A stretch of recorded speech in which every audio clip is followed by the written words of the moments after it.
you're supposed to introduce yourself to the lion. They open the cage, then like the full sprint, then you see like their brothers and sisters all running back and forth, like, oh my god, it's just crazy.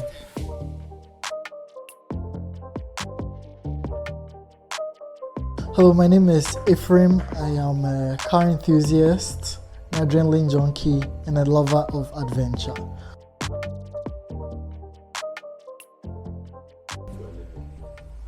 I am a medical laboratory scientist by profession, currently pursuing an MPhil in epidemiology in the University of Ghana.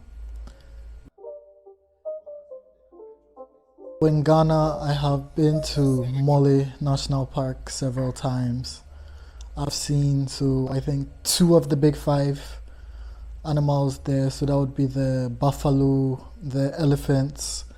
And then I've also seen paw prints of one of the big cats after a rainstorm, but never actually physically got to see that.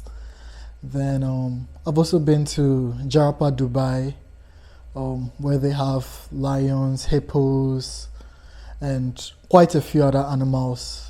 Then also at that side in Wa, there is the hippo sanctuary. So I've also been there, where you take a boat cruise, a canoe to the hippos, and then you see them in the water.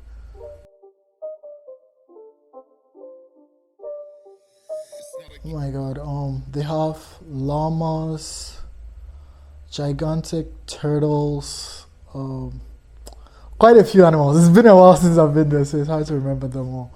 But like, yeah, they have the white lions. I think that was the most exciting thing.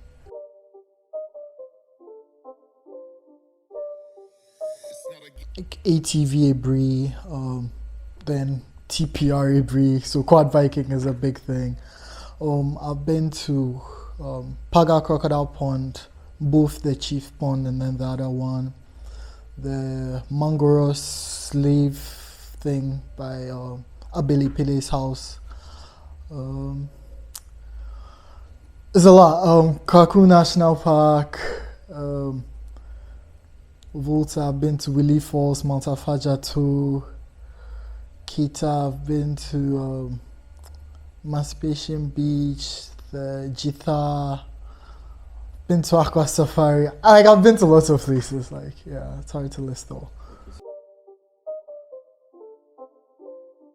Oh my god, this summer I had like the greatest experience ever. So initially I planned to go to Joburg in South Africa to go and experience the BMW X Drive event, where you pay just a little bit, and then it's both a safety and then like a practical thing where you get to drive the cars after screening, but like you get to drive M cars. Like, this is not your entry level BMW, these are like M cars. So I wanted to do that and then go skydiving, but I didn't end up doing the BMW thing. I went to Zambia. So we flew into Zambia, and it was like the smallest airport ever. I think even the Tamale airport is bigger than the Zambian airport. And so we go through immigration. Then I was like, okay, I want to explore. Even though I'm not landing in the capital of Zambia and I'm landing in Livingstone, I still want to like explore a little bit of Zambia. So I went to I've forgotten the name of the bridge, but the bridge is where the 4 countries meet: Botswana, Zimbabwe, Zambia, and then Namibia. So I went there.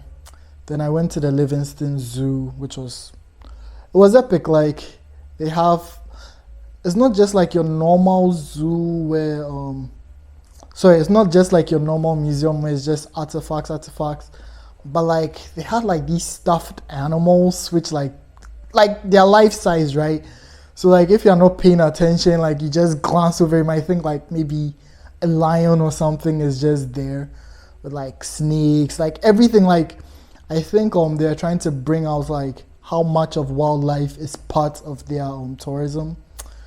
So we did that, and then later on I went to Big 5 Safari in Zambia. That is where you can do a lion walk or tiger cubs interactions. Yes, I know tigers are not from Africa, they are from Asia, but they are still very exciting to see. So I tried the lion walk, which has different prices. I think if you are from the SADC nations, it's like $50. If you are from the rest of Africa, it's $100. If you are from outside Africa, it's $150 or something like that. So we got there I got there in the morning. Then there was a brief, little explanation of the animals, the lions, and then the mission of the place. So they are the Zambian government. Okay, both governments do the same thing. Both the Zimbabwe and Zambian. They are trying to reintroduce or grow the lion population. So this resort, what they do is they nurture the young cubs. Then when they are about 2 years old, they release them into a wild. The reason why they do it at 2 and they can't wait any later is because around 2 years old, the lion's memories start to fade, and then they forget that, oh, you are the one who's been feeding them, and you might turn into feed. So yeah, their memories dwindle. So before they are 2, they need to be reintroduced into the wild. And since, in a sense, they've been bred in captivity, even though when they're in the wild, they are still like conservation officers, which help get them feed, so that's like, even though they are hunting, like they make sure they never starve because they were brought up in captivity. Even though their memory fade, like the full natural instinct is not fully there, right? So we got a briefing on that. Then we're led down path in the woods to a line. So they drawn a line on the ground. Then I think we're about 10. So we all had to like stand in the line. Then they brought this lioness and then lion, the male. What's the male pride called? So they bring both the male and then the female. Then they sit. Then you are supposed to introduce yourself to the lion practically. But some of the tips they teach you is that lions get spooked very easily. So one of the things that they use to not get spooked is they use their tails to sense their surrounding. And they always want to feel like they are next to something. So I don't know if you see like on National Geographic, if they're not lying in a tree, they are like lying with their bodies touching each other.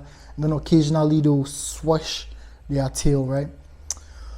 So we got introduced with that, orientation, training, all that, right? Blah, blah, blah. But then the moment of truth, walk to the back of the lion and nobody's walking with you. There are guides, one on the left, one of the right on the lion, but they are like, walk by yourself behind them and then to the back of the lion. Nerve-wracking, because the lions are looking at you and are like, oh my God, am I food? Right? Because like, Charlie is a lion. And you haven't gotten that close. But so you walk around them, you get to the lion, then they tell you to crouch down and then start petting the lion. But the lions have very thick skin. So it's not like your average cat or a dog that you pet it gently. Like really, really pet it. Otherwise it won't know you are there. And when it wags its tail, it's going to get spooked. Right? So it's like, the fur is so thick. Like you're just petting the crap out of it. And like, it's awesome. Like feeling the mane. I mean, there's a level you're not supposed to go up too far, but I mean, lions were pretty relaxed, honestly. Once in a while they'll move around, but they're pretty gentle. And then like if you kept one hand on their tail, it helps them know you are there. Then you have to also be constantly speaking. You can't be quiet around the lions, otherwise they'll forget you are there and will spook them. So even if you don't have anything to say, it's like you're literally blabbing or just singing a song or something, right? You have to so then everybody takes a turn petting the lions whilst they are sitting. When we are done, right, before you even go back, like when they open the cage, and the lions are with you, they open the cage to like where they were before you started. Then like the full sprint, then you see like their brothers and sisters all running back and forth. Like, oh my God, this is crazy. So we did the lion walk. Then I paid in another $150 to go and do the tiger cub interaction. So with that one, they had the both the yellow and black stripe, I've forgotten, and then the white one. So that with that one, you enter the cage. They also have the lion cub interaction, but because I did the lions, I didn't really see the need to do that. So I went in the cage, and like these cubs are like unhinged. So much energy. Is like, bro, chill out. Your claws are sharp. This is not like your normal household cats. I mean, if you have a cat at home, you know like how easily they unintentionally like scrape you up, right? But these are tiger cubs. So like there's a little ball you play with. Then later, once they start to like calm down a little, just pet it. It's like your normal cat, but try not to get too rough. Otherwise, like I said, it will scratch you up really badly because their claws are sharp. Not that they mean to, but like they're kids, they don't know any better, right?